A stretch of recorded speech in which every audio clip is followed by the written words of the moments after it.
Mas nós encontramos nesse texto esta grande verdade: a igreja só tem um edificador, e esse edificador é Jesus Cristo. Ele é a base de tudo, ele é o cabeça. A palavra de Deus deixa isso bem claro. Nós temos que entender que quando nós invertemos as coisas, quando o início ou a conjuntura ou a continuidade de um trabalho parte do princípio ou do pressuposto de que eu ou qualquer outra pessoa está se sentindo responsável total, o organizador, o fundador, o sustentador, vai dar errado. Vai dar errado. Não tem como uma igreja funcionar, acontecer dentro desse prisma. Jesus é o edificador da igreja. Ele é o edificador. É ele quem sustenta, ele quem nutre, ele quem dá vida. Ele quem dá vida. Ou vocês não estão lembrados daquela conversa que Jesus teve com os discípulos sobre o afastamento ou o entristecimento de alguns quando não viram mais a multiplicação dos pães e dos peixes? Abandonaram Jesus, deixaram Jesus. E Jesus disse para os discípulos: vocês estão livres para ir. Vocês podem ir também. Se vocês quiserem, é da vontade de vocês, podem ir. Parece que é uma repetição daquela palavra que ele mesmo tinha falado para os discípulos: se alguém quiser vir após mim, negue-se a si mesmo, tome a sua cruz e siga-me. Parece que era Jesus dizendo assim: fique à vontade. E agora, nessa outra oportunidade, ele está falando: fiquem à vontade. Vocês podem ir embora se quiser. E quando Pedro toma a palavra e fala: para quem iremos, se só o Senhor tem palavras de vida eterna? Pedro estava dizendo: aquilo que o Senhor falou para a gente, nós acreditamos. Tu és o sustentador da igreja. Tu és o fundador da igreja. A igreja só é firme se estiver em ti, Senhor. A igreja só é viva se ela existir em ti.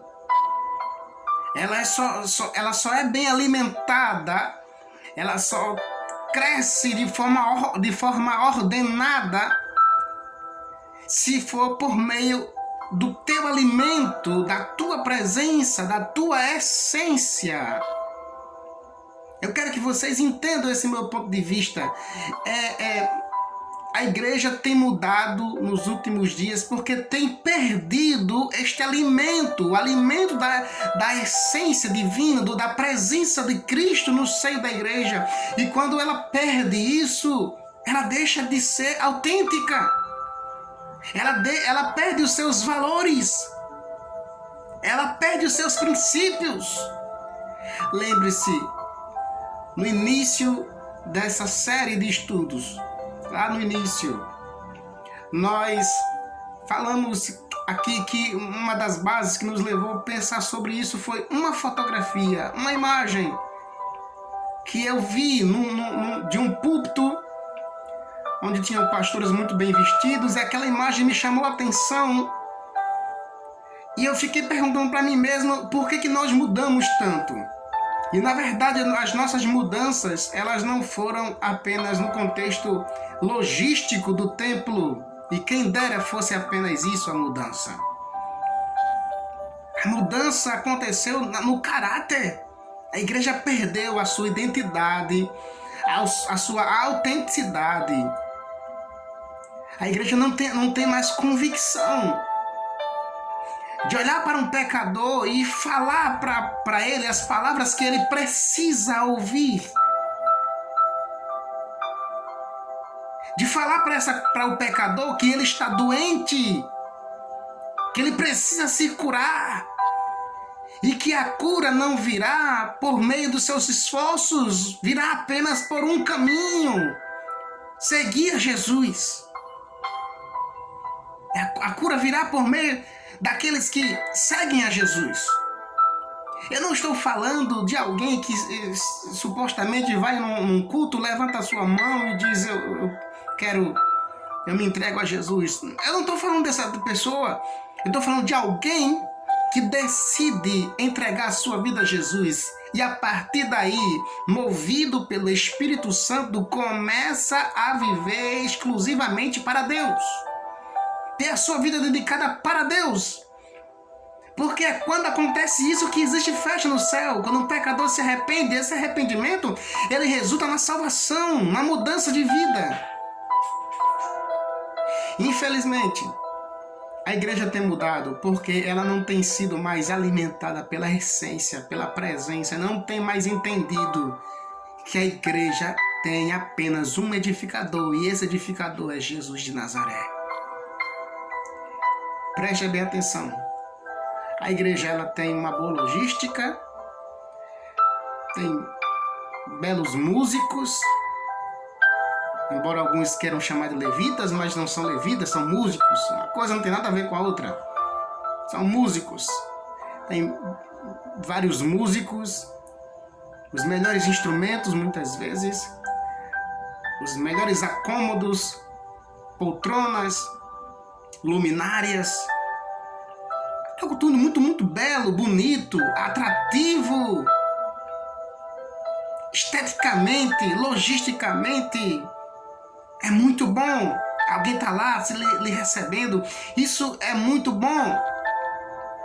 Mas existe uma parte da igreja que, com o tempo, ela foi perdendo-se. Ela tem tudo isso. Tem as pessoas inteligentes, as pessoas que são cultas, estudiosas, que têm respostas baseadas nos seus conceitos, nas suas pesquisas. Isso é muito bom. Mas isso me faz recordar um encontro de Jesus. Um encontro de Jesus. E este encontro me chama a atenção. Jesus com Nicodemos. Nicodemos era alguém que conhecia a lei. Que tinha o conhecimento da lei. Que tinha esse conhecimento preenchido. Ele sabia. Ele dominava. Ele era mestre.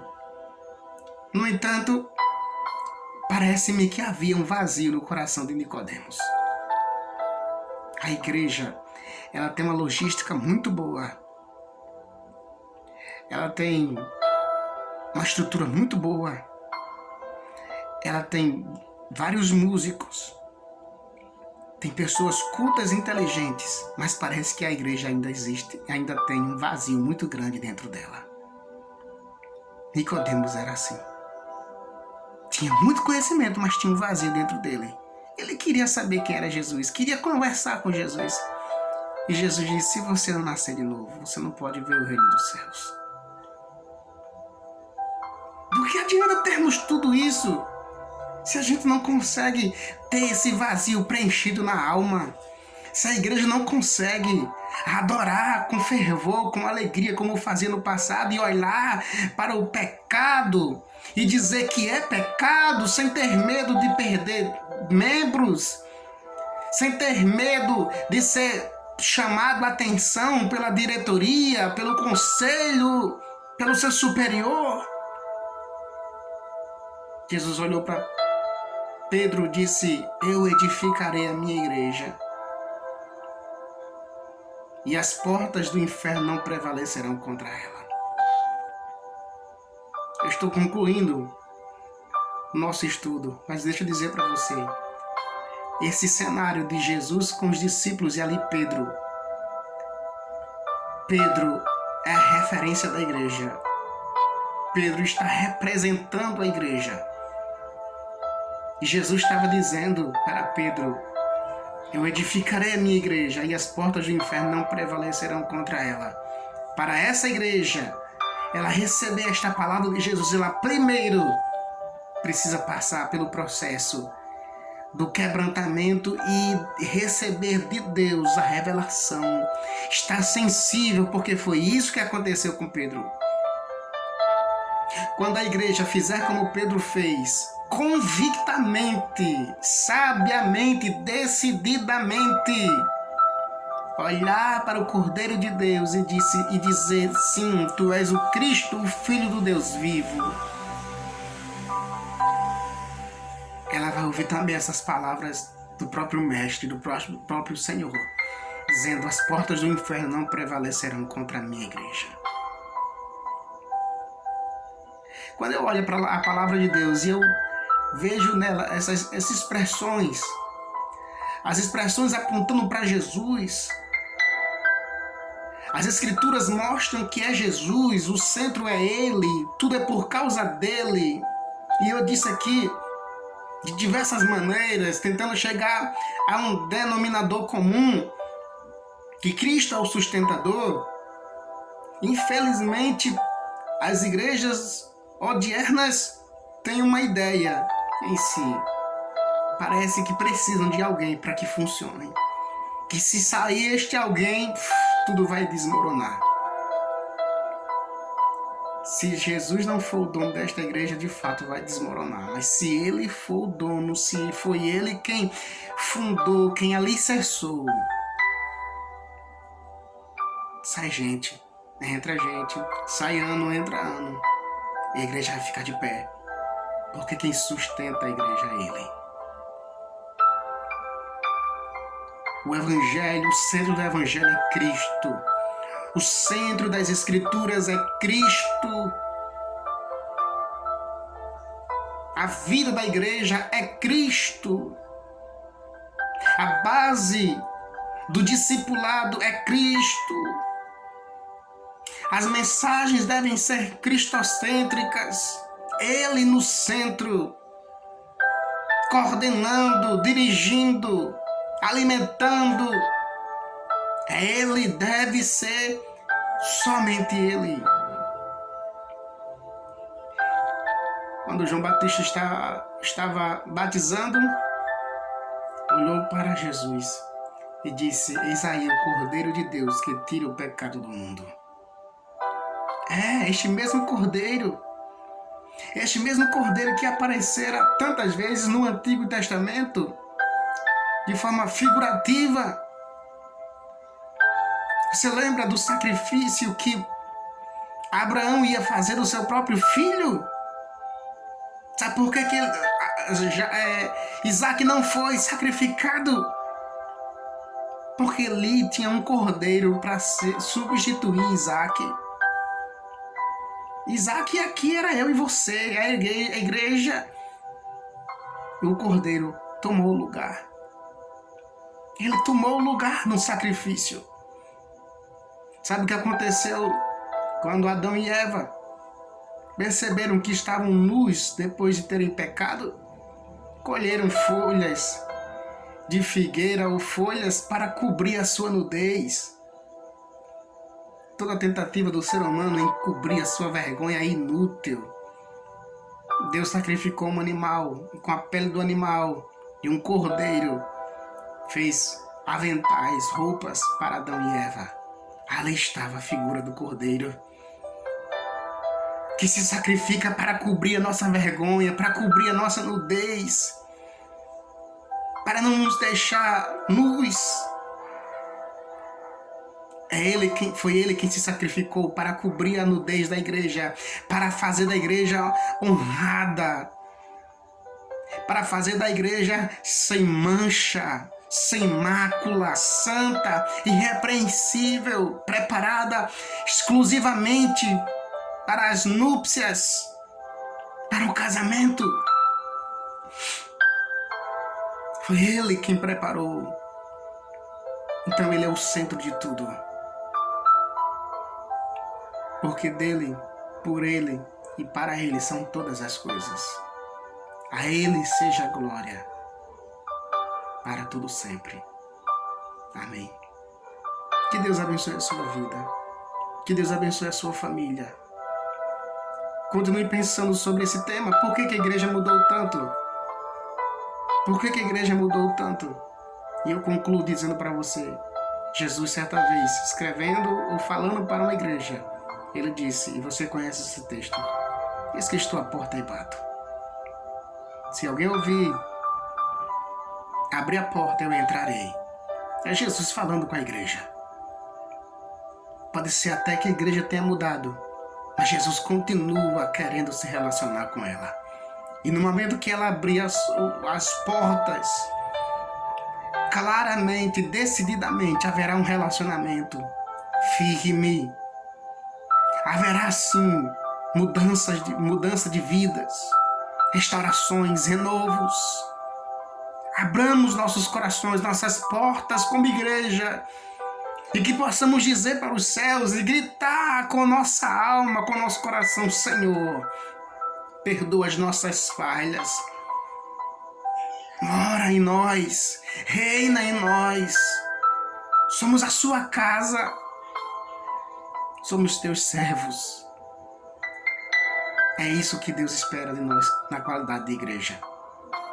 Se você acompanhou essas mensagens, é porque o Senhor preparou esse tempo exclusivamente para alimentar a tua alma. Não deixe de buscar a presença do Senhor. Jesus Cristo está vindo buscar um povo zeloso, especial e de boas obras. Deus abençoe você, sua família, cada vez mais, no nome de Jesus. Eu quero concluir com a oração. Quero dizer para você que, por mais difícil que a situação pareça, na questão espiritual da igreja em que você congrega, você não pode desistir. E outra, eu vou congregar noutra igreja. Você é a igreja. Você é a igreja. Faça a sua parte, busca o Senhor. Você tenha o seu próprio relacionamento com o Senhor, e quem sabe através de você o Senhor não possa trazer um grande renovo para o lugar onde você congrega. Deixa eu orar. Vamos orar. Deus, em nome de Jesus, eu te glorifico porque tu és bom. Te glorifico porque tu és tremendo. Te glorifico porque o Senhor preparou esta pessoa para ouvir essa mensagem. E tenho certeza, Deus, que é do agrado do Senhor ela ser alimentada com esta palavra. Continua ajudando o teu povo, Pai, e que esta pessoa se sinta encorajada a abrir o seu coração, sua alma para ti e te buscar verdadeiramente, decididamente, e que, ó Deus, se for da tua vontade através dela, outras pessoas também sejam, ó Deus, alcançadas por esta graça. Assim eu oro, Deus, e te agradeço por este momento em tua presença, no nome de Jesus. Amém.